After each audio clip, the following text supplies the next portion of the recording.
Hey everybody, welcome to the one and only Ceci YouTube channel where we talk all things Sonic. So, I'm just going to talk very briefly about my opinions and I guess my overall reaction to the Sonic movie 3 and what it did well and what I think could have been done maybe a little bit better.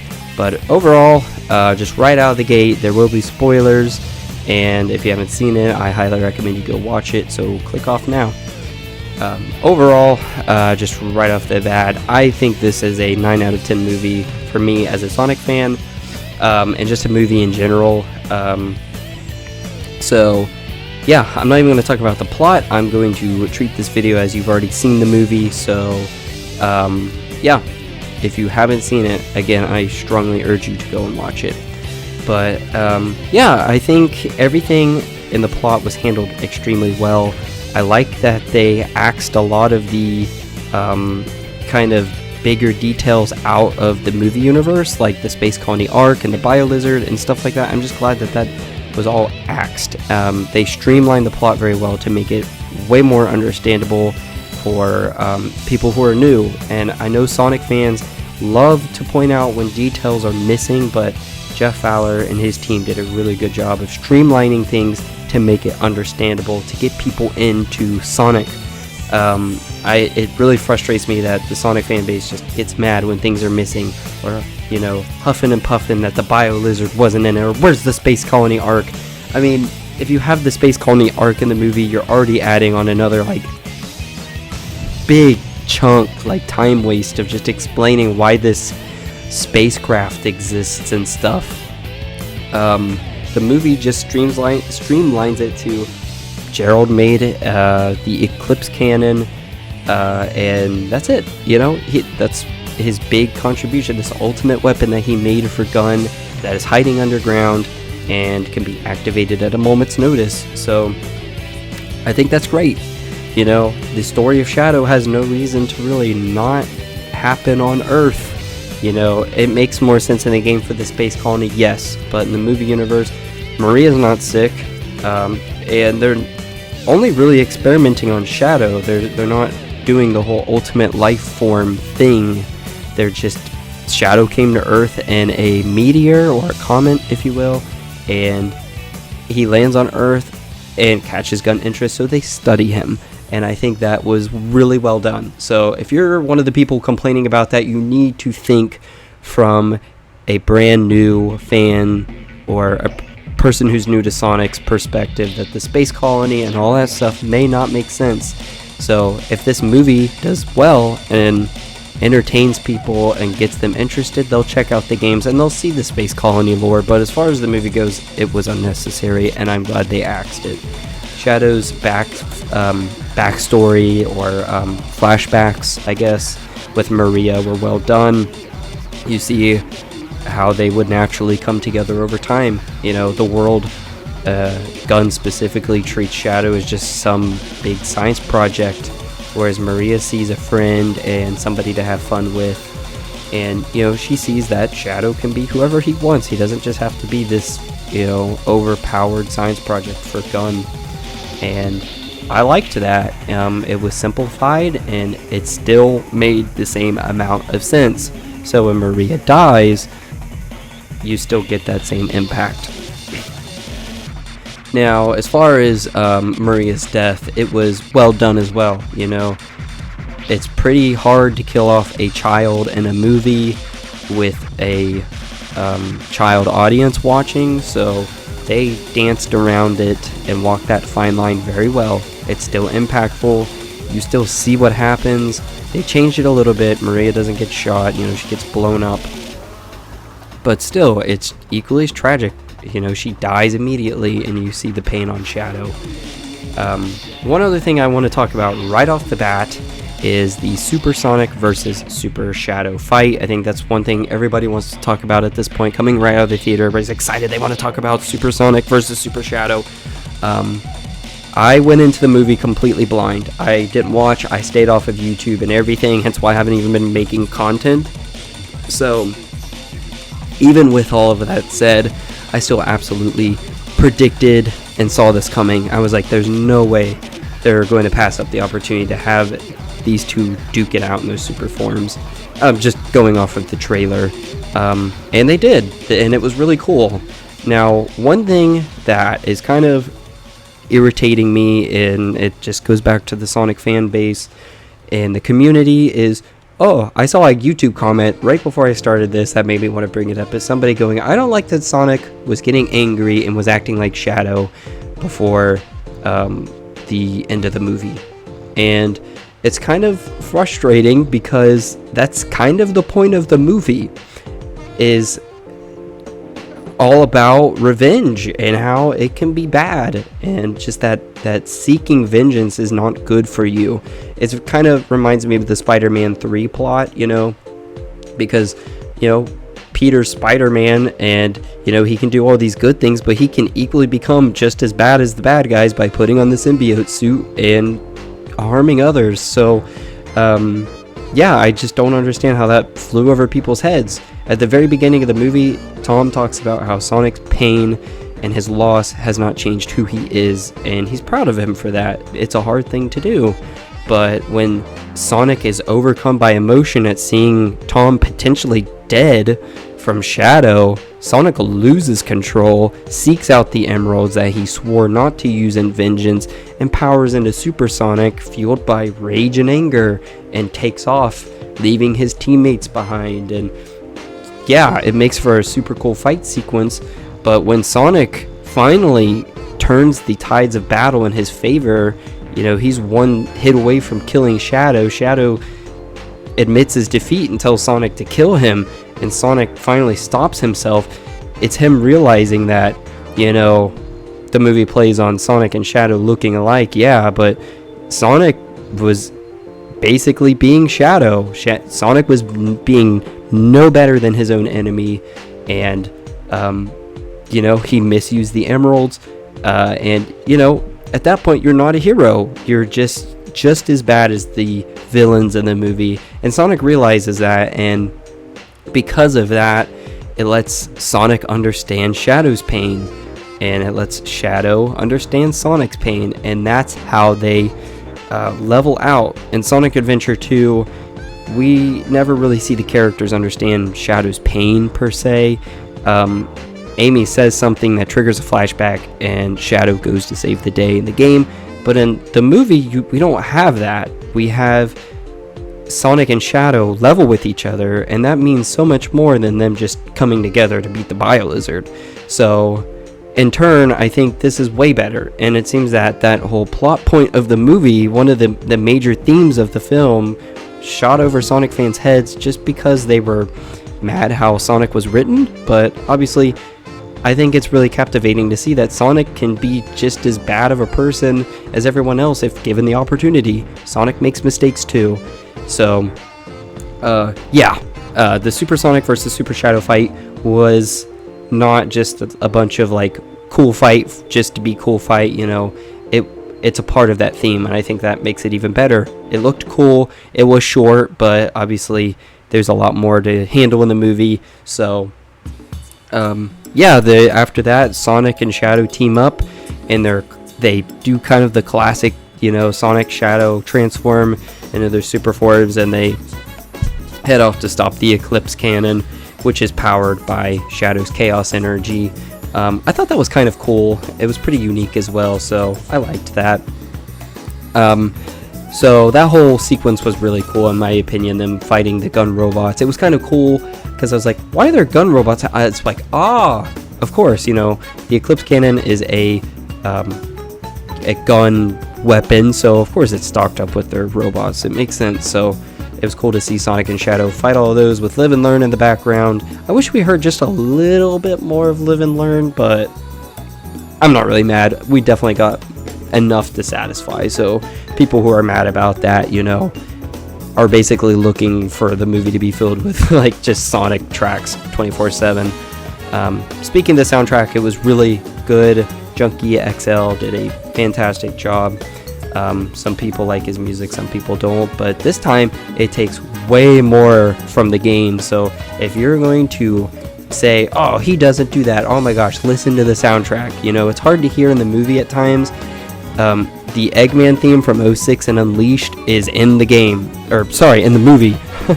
It gets a little confusing, but the Eggman theme from those games is in the movie, and it is, it's there, and a lot of people may not hear that, but it's in there.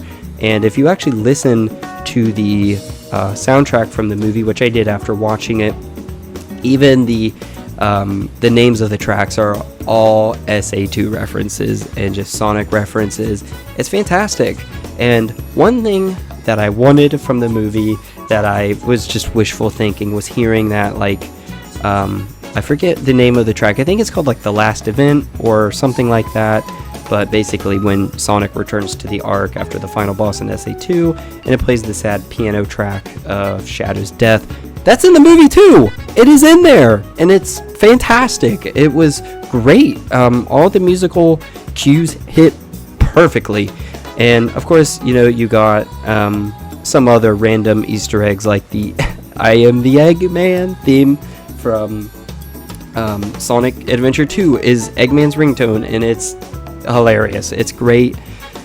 And as far as references go, they were fantastic. We saw the Sonic Adventure 2 pose by Super Sonic and Super Shadow, and the whole movie was just littered with little nods and cues. And Sonic said his low budget flights little speech from the opening of SA2. It was great. The only real Easter egg that eluded me that I caught on my second viewing was the Bio-Lizard was actually in the movie. He was the alien during Shadow and Maria's movie night, and it is literally the Bio-Lizard. It's great. So I really enjoyed that. But as far as my opinions go, the only other thing to really talk about is, I guess, Gerald and Eggman. They were great. Jim Carrey did a good job of playing both. Obviously, some people just see, two Jim Carreys being Jim Carreys, and that's totally fine. Like, that's a valid opinion. But I think he did a really good job balancing both of the characters. And I really like the shift that he does in Eggman at the end of the movie, during the You're No Maria speech. Gerald admits his full plan to Eggman and Shadow, or I guess just Eggman, I can't remember, but he says, the Eclipse Cannon will go off and we're gonna die with it. That's when everybody realizes this is a suicide mission. Gerald's trying to wipe everybody out because, Gerald feels that pain too. He wants to just die and get this over with, so it really is good. And Eggman has that moment of like, are you crazy? We can't do that. We could rule the Earth together. And Gerald doesn't want that. He doesn't care for Eggman. He was just there to help get his Eclipse Cannon so he could annihilate everybody. So we still got that, Gerald is a vengeful, crazed human being. And he shows what happens when you're just completely consumed with rage. He was going to destroy everything. Eventually he dies, and we see it happen, and it's funny. So I think they did a good job with that as well, making it, getting him out of the plot without, having to kill him in some weird way. He just dies by his own creation, and it's funny. So Eggman, I think, was really well done. And finally, I want to talk about Eggman and Stone. Stone, I think, is a very underrated character, and we are seeing his growth. Like, his character arc is still in motion, and we really start to see that escalate in this movie. I think Lee did a fantastic job. I believe that's his name. His acting was great in this movie, and I can't wait to see more from him. Eventually, I'm sure he'll have a more important role in the film. But he gets sidelined, and you see that sadness on his face. You feel bad for Stone. He's kind of been mistreated throughout all the movies, and it's just really good to see that at Eggman's final moments, he has to sacrifice himself. Eggman's message to Stone feels heartfelt, and the reaction from Stone is equally impactful. So, I think a lot of people predicted that Eggman was going to quote unquote die again. Obviously it's left open-ended because they can very easily say that Shadow just warped him out of there at the last minute or something. You know, I don't care what they end up doing, you know, anything is okay. So Shadow and Eggman die in the explosion from the Eclipse Cannon, and Sonic, Tails, and Knuckles make their way back to Earth. And yeah, it has a little bit of a somber ending. And one thing I really liked with Sonic, Tails, and Knuckles at the end of the movie is kind of just this betrayal of trust from Sonic and his team. You know, Sonic basically betrayed them, took off into space selfishly, vengefully, and Tails and Knuckles are visibly not happy with him, and they are upset once they return to Earth. Yeah, they still stuck their neck out for Sonic and saved him from his fall when he loses his super form, but you know, I just really like that it's not like, oh, we're glad you're okay, but you know, they're pouting, they're mad at Sonic, and it was nice to see that it wasn't just all rainbows after that. And instead of it being like, oh yeah, we're a team, you know, they all hug it out, and that's way better than the power bump. This time it was just, you know, a little bit more impactful, and it really sealed the deal for me. It's like, you know, they're not just like, cool, we're friends, like they're family, and it was really good. I was afraid that they were going to kill Tom off. I was okay either way if they did, because if they did kill Tom off, it would be impactful, and it would have been good as far as the plot goes. Like it wouldn't have been like a meaningless death, but ultimately I'm glad that he's still around.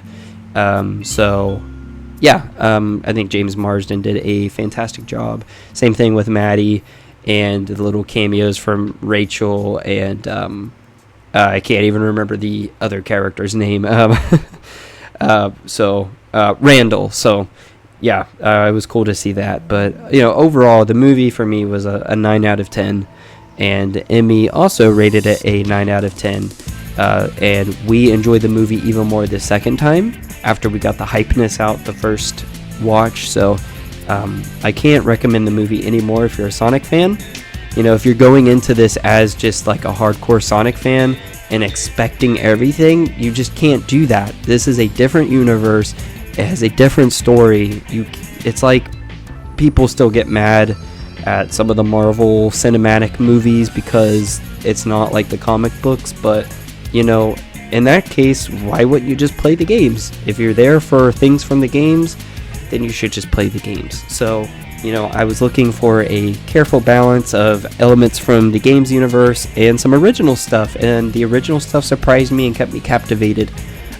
During the first viewing, Emmy and I both had to pee at the same time, and we ended up too captivated to do so. So that should tell you how invested we were in the movie.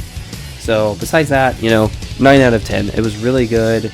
And if you're expecting all these things that are just straight out of SA2 or just the games in general, then you need to bring those expectations back a little bit and let yourself be surprised instead of just trying to predict the whole movie. So yeah, I really enjoyed it. Now, the only other thing to talk about is those post-credit scenes. I was genuinely shocked. I guess the post-credit scenes leaked before the movie came out. I'm not really surprised. Like I said, I've been staying off of YouTube and social media completely, but I was genuinely shocked to see Metal Sonic, let alone an army of Metal Sonics. So that was pretty cool. Some people are mad that they didn't do Metal Sonic earlier, and like, you're doing it out of order, but does it matter as long as, like, you know, as long as the stories are just equally as captivating? So it's hard to tell what's going to go on there with Metal Sonic, like, who's controlling them, who created them, you know, where are they coming from? And I'm sure at some point in the next movie, since Sonic 4 was confirmed for a 2027 release, which is exciting, I'm sure at some point we'll see those Metal Sonics go rogue and do some crazy stuff. Maybe even Metal Overlord, I don't know. But, you know, Sonic gets saved from Metal Sonic by Amy, and gotta say, I like her hooded design. I think that was really cool. Kind of gave me some Sonic Underground vibes as well. She looked fine.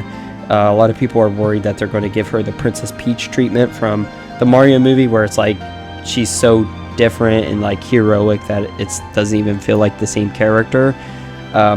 I think they're going to be careful, and there will be a fine balance between her being another powerful character and while also still being interesting. So like needing saved herself too. So it'll be cool to see what they do there.